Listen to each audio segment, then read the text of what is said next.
Suma da minha igreja, seu imundo! Aqui não é lugar de pobre.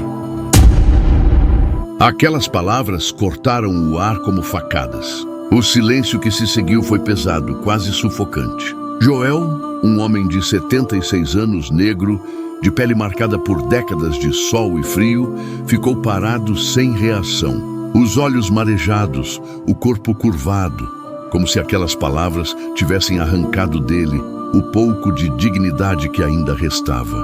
Ele apenas baixou a cabeça e saiu, devagar, mancando, enquanto as risadas abafadas e os cochichos o seguiam até a porta. Lá fora, a chuva caía fina, lavando o chão, mas não a dor que ardia dentro dele.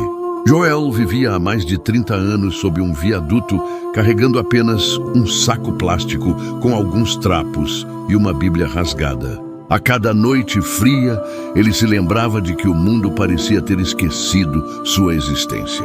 Ainda assim, dentro daquele coração cansado, havia uma chama pequena, a fé que o tempo não conseguiu apagar.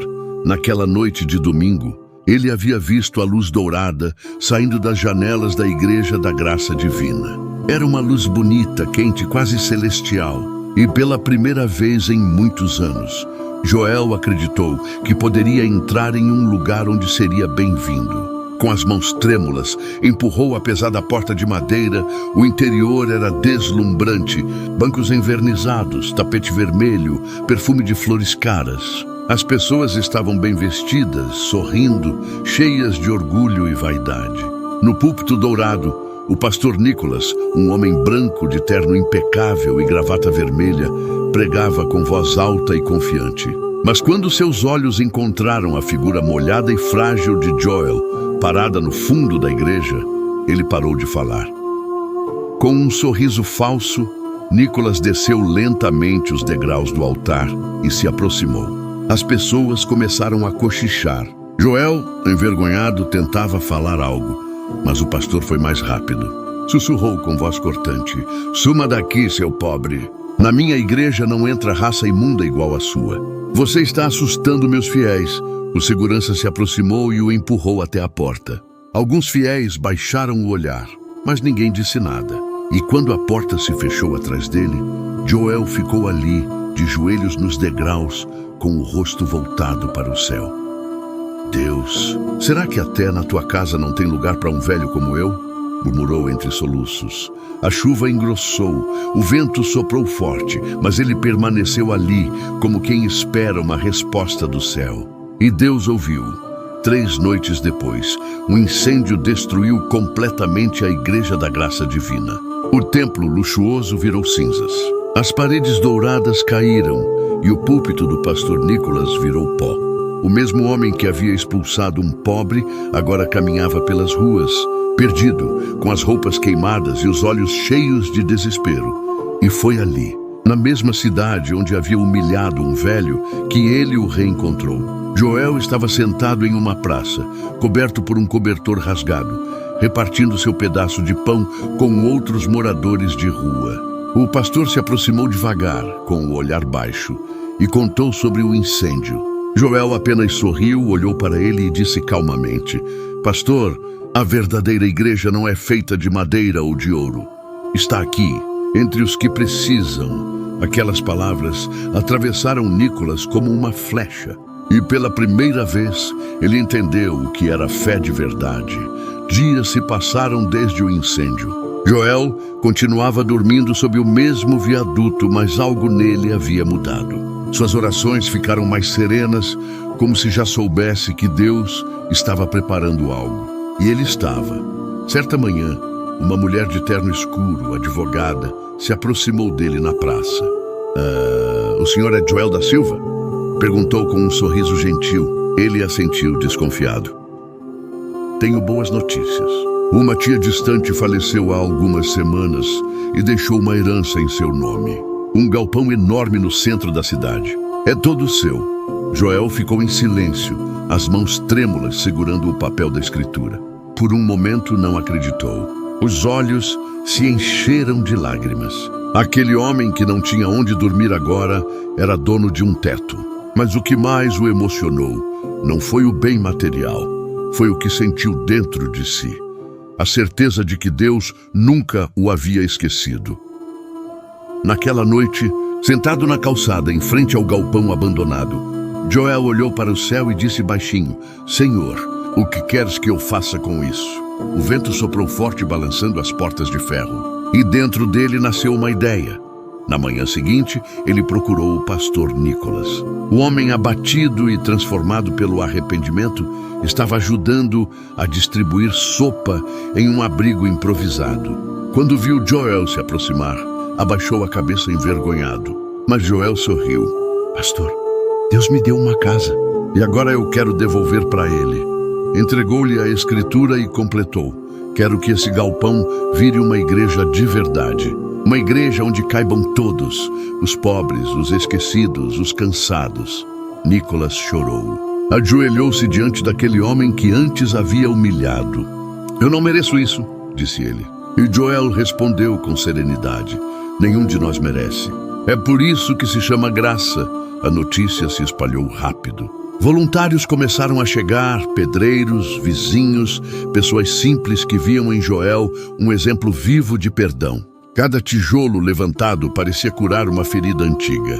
E pela primeira vez, aquela cidade começou a entender o que era amor ao próximo. Um ano depois, o galpão virou o lar de todos, a nova igreja de Joel. Lá, 100 pessoas comiam todos os dias. Dezenas dormiam em segurança.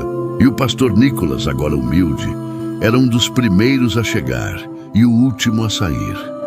No dia da inauguração, Joel vestiu um terno simples, limpo e subiu ao pequeno palco. As luzes eram modestas, mas o brilho em seus olhos iluminava tudo. Deus não me honrou com riquezas, mas com propósito, disse com a voz firme.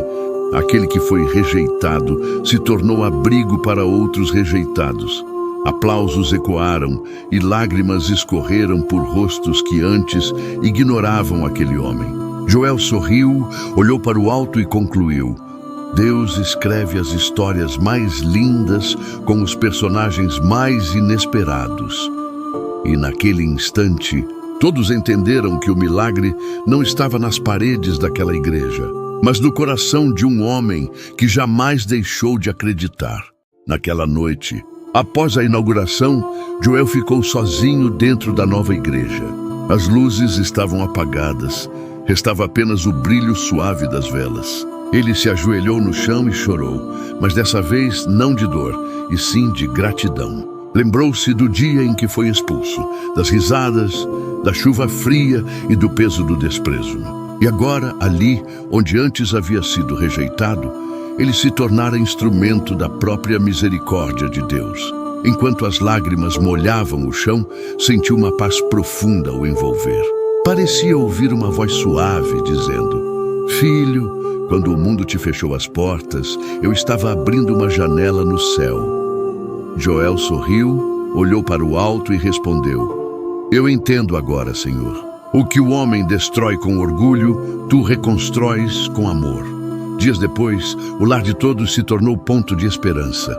Gente faminta encontrava comida, gente cansada encontrava abrigo e quem havia perdido a fé reencontrava Deus. Nicolas, o pastor que antes pregava luxo e poder, agora servia sopa com as próprias mãos, abraçando pessoas que antes desprezava.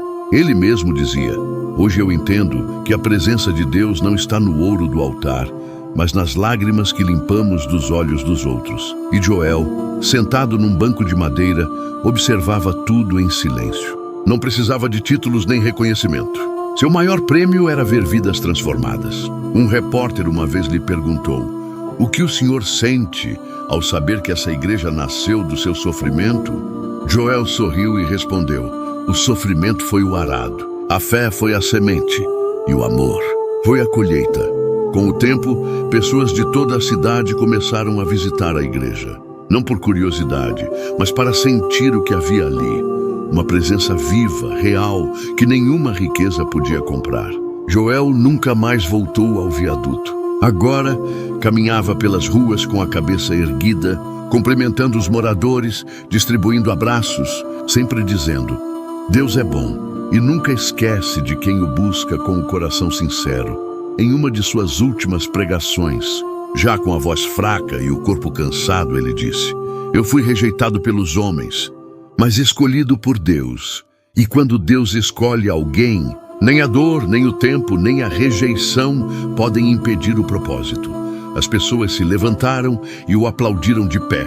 Nicholas chorava na primeira fileira. E naquele instante, Joel olhou para todos e completou: "Se essa história tocou seu coração, escreva aí nos comentários: eu creio." Porque quando você declara fé, o céu se move ao seu favor. Naquela noite, o templo estava vazio. Joel permaneceu sentado no último banco, observando o brilho suave das velas tremulando. O som distante da chuva batendo no telhado parecia acompanhar sua respiração calma. Ele fechou os olhos e lembrou de tudo. Da porta que se fechou diante dele, da humilhação, do frio, da solidão, do dia em que perguntou se até na casa de Deus não havia lugar para ele. E agora ali estava, na casa que o próprio Deus lhe confiou. Com a voz embargada, ele murmurou: "Senhor, eu te agradeço. Quando o mundo me virou as costas, o Senhor me estendeu a mão. Quando me expulsaram da tua casa, tu me convidaste a construir uma nova." As lágrimas correram devagar, mas havia paz em cada uma delas. Com o tempo, o lar de todos se tornou refúgio para quem não tinha mais esperança. Crianças sorriam onde antes havia silêncio. Homens e mulheres reencontravam a fé, servindo uns aos outros. Nicholas, o pastor que antes vivia de aparência, agora varria o chão, servia sopa e abraçava os pobres como irmãos. Ele costumava dizer: "A presença de Deus não está nas paredes douradas, mas nas mãos que ajudam sem pedir nada em troca." Joel envelheceu, mas nunca perdeu o brilho no olhar. Andava devagar pelos corredores da igreja, cumprimentando cada pessoa com o mesmo sorriso sereno de sempre. E quando alguém o chamava de pastor, ele ria e dizia: "Não, filho, eu só cuido da casa que Deus me emprestou." Certa noite, ao terminar mais uma oração, ele se levantou, olhou para o céu e sussurrou: "Agora eu entendo, Senhor. O que o homem destrói com orgulho, tu reconstróis com amor." Alguns meses depois, Joel partiu tranquilo, dormindo. Na parede da igreja, deixaram suas palavras escritas: "A fé que sobrevive à rejeição é a fé que move o coração de Deus." Hoje, o lar de todos continua de pé. As portas nunca se fecham. E cada vez que um morador de rua entra, alguém lembra da história daquele velho rejeitado que se tornou abrigo de esperança. E se você está ouvindo isso agora, lembre-se, não é o quanto você tem, mas o quanto você ama. Porque Deus ainda escreve milagres e talvez o próximo seja o seu. Se essa história tocou seu coração, escreva nos comentários: "Eu creio." Inscreva-se no canal e compartilhe esta mensagem para que mais pessoas saibam que o amor de Deus não tem muro, nem porta, nem distinção. Mateus 25:40. "Em verdade vos digo que sempre que o fizestes a um destes meus irmãos, mesmo dos mais pequeninos, a mim o fizestes."